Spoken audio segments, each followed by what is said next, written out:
नमस्कार, मैं हूं आपके साथ रचना तिवारी। आइए नजर डालते हैं फटाफट खबरों की ओर। राजस्थान में इस साल विधानसभा चुनाव है। भाजपा हर साल में सत्ता में वापसी करना चाहती है। इसके लिए पार्टी ने पूरी ताकत के साथ चुनाव मैदान में उतरी है। पीएम नरेंद्र मोदी चुनावी रणनीति को देख रहे हैं और उन्हीं के चेहरे पर भाजपा चुनाव लड़ेगी। भाजपा ने चुनाव से पहले प्रदेश में परिवर्तन यात्रा निकालने का फैसला किया है। ये यात्रा प्रदेश के चारों दिशाओं से निकाली जाएगी, यानी भाजपा एक नहीं 4 परिवर्तन यात्राएं निकालेगी। अलग अलग दिन शुरू होने वाली इन यात्राओं की शुरुआत केंद्रीय स्तर के नेता करेंगे।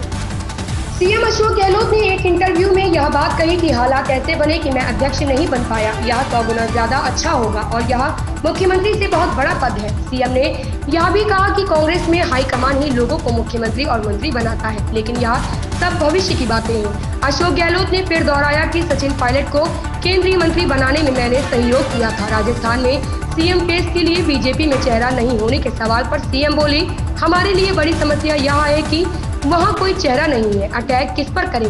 बीजेपी के पास कोई चेहरा तक नहीं है। हमें अपनी अप्रोच चेंज करनी पड़ेगी, लेकिन मैं सोचता हूँ कि जनता इस बार हमें फिर से मौका देने के मूड में है।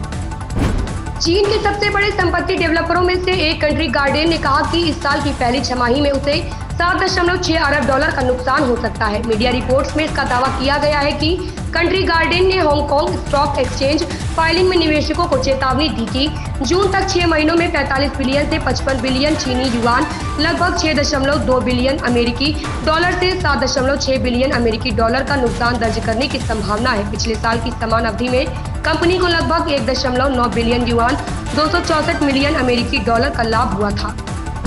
उत्तर प्रदेश में एक शिक्षिका द्वारा कथित तौर पर अपने छात्रों को अल्पसंख्यक समुदाय के एक लड़के को थप्पड़ मारने के लिए कहने का वीडियो वायरल होने के बाद राज्यसभा सांसद कपिल सिब्बल ने शनिवार को प्रधानमंत्री नरेंद्र मोदी पर निशाना साधा। उन्होंने पूछा कि क्या प्रधानमंत्री मोदी सार्वजनिक रूप से इसकी निंदा करेंगे और शिक्षक पर मुकदमा चलाया जाएगा या नफरत की संस्कृति को पनपने दिया जाएगा। वीडियो में कथित तौर पर एक स्कूल शिक्षिका को अपने छात्रों से एक लड़के को थप्पड़ मारने के लिए कहते हुए दिखाया गया है। प्रधानमंत्री नरेंद्र मोदी ने चंद्रयान 3 मिशन की सफलता पर भारतीय अंतरिक्ष अनुसंधान संगठन इसरो की सराहना की। वे अपनी विदेश यात्रा के बाद सीधे बंगलुरु पहुंचे। उन्होंने शनिवार को कहा कि चंद्रयान 3 लैंडर चंद्रमा की सतह पर जिस स्थान पर उतरा उसका नाम शिव शक्ति पॉइंट रखा जाएगा और चंद्रमा की सतह पर जिस स्थान पर चंद्रयान 2 ने 2019 में अपने पदचिन्ह छोड़े थे उसे तिरंगा पॉइंट के नाम से जाना जाएगा। इसके अलावा जिस दिन चंद्रयान ने सफल सॉफ्ट लैंडिंग की, यानी 23 अगस्त को राष्ट्रीय अंतरिक्ष दिवस के रूप में मनाया जाएगा।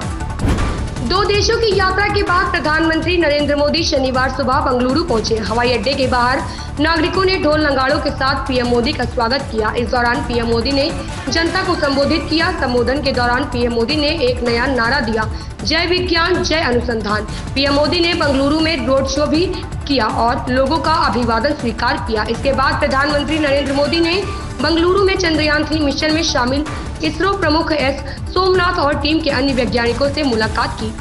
भारतीय सूत्रों ने चीन के उस दावे को खारिज कर दिया है जिसमें कहा गया कि भारत की मांग पर ब्रिक्स सम्मेलन के दौरान भारत चीन के नेताओं के बीच बातचीत हुई। दरअसल चीन ने दावा किया कि ब्रिक्स सम्मेलन से इतर भारतीय प्रधानमंत्री मोदी और चीनी राष्ट्रपति शी जिनपिंग के बीच हुई मुलाकात के लिए भारत ने मांग की थी। हालांकि मीडिया रिपोर्ट्स के हवाले से खबर आई है कि सरकार के शीर्ष अधिकारियों ने चीन के दावे को यह कहकर खारिज कर दिया है कि लंबे समय से चीन की तरफ से ही बातचीत की पेशकश की जा रही थी। मसूरी देहरादून विकास प्राधिकरण MDDA की बोर्ड बैठक में दूरस्थ पहाड़ी इलाकों में कृषि भूमि पर इको रिजॉर्ट के निर्माण को तय शर्तों के साथ मंजूरी देने का निर्णय लिया गया। प्राधिकरण के इस फैसले से पहाड़ी क्षेत्रों में पर्यटन की नई संभावनाओं को विकसित किया जा सकेगा।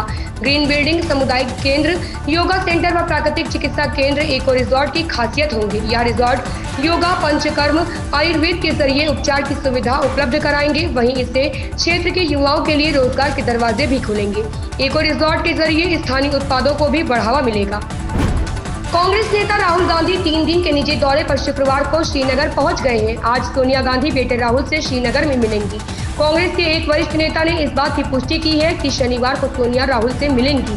राहुल की बहन प्रियंका और उनके पति रॉबर्ट वाड्रा भी यहां आ सकते हैं। गौरतलब है कि राहुल गांधी बीते कई दिनों से लद्दाख दौरे पर थे। लेह लद्दाख में राहुल कई जगहों पर गए लोगों से मिले और इस दौरान उन्होंने कई सियासी बयान भी दिए। कल ही राहुल ने कारगिल में एक जनसभा को संबोधित किया था।